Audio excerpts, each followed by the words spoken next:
Kitchen में अभी और भी है, अगर कम पड़े तो मुझे बुला लेना। ये कहकर मैं सीधा मुड़ा और बाहर निकल गया। मेरे जाने के बाद लियू रुयान वहीं फ्रीज खड़ी रही। उस बाउल से उठती भाप को देखकर उसे लगा जैसे वो कोई सपना देख रही हो। क्या ये कोई लास्ट मील है?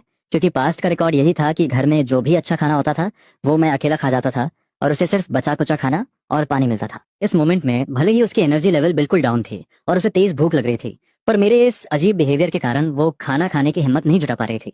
वो धीरे से कमरे के दरवाजे तक आई और उसने मुझे बाहर बैठे सूप पीते हुए देखा। तभी उसकी नजर किचन के दरवाजे पर टंगे उस बड़े से जंगली मुर्गे पर पड़ी। उसे समझ आ गया कि ये मैंने माउंटेन पर हंट किया है, चोरी नहीं किया। इस बात से उसे थोड़ी तसल्ली हुई और वो वापस अंदर जाकर चुपचाप वो सूप पीने लगी। बहुत टाइम बाद उसे इतना अच्छा खाना मिला था, इसलिए उसने थोड़ा ज्यादा खा लिया और उसे एक डकार भी आ गई।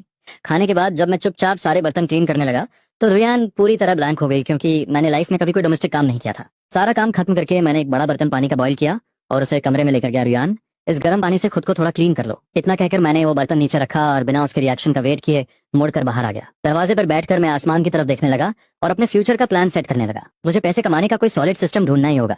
सर्दियां बस शुरू होने ही वाली थीं और यहाँ का टेम्परेचर -20 डिग्री तक चला जाता है। अगर मैंने जल्द ही नए विंटर क्लोथ्स और ब्लैंकेट्स का अरेंजमेंट नहीं किया तो रुयान और मेरी बच्ची ठंड से जम जाएंगी। तभी मैंने नोटिस किया कि अंदर पानी की आवाज आनी बंद हो गई थी। मैं पानी चेंज करने के लिए जैसे ही कमरे में एंटर हुआ, मुझे अचानक सामने देखकर रुयान बुरी तरह डर गई। उसने हड़बड़ाहट में अपने कपड़े से खुद को कवर किया और पीछे हटते हुए चिल्लाई, पास मत आना। उसका ये पैनिक रिएक्शन देखकर मुझे खुद पर और ज्यादा गुस्सा आया।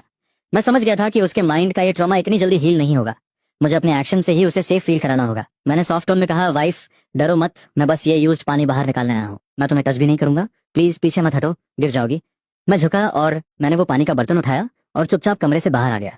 रुयन ने मेरी तरफ देखा तक नहीं और मेरे जाते ही जल्दी से अपने कपड़े पहन लिए।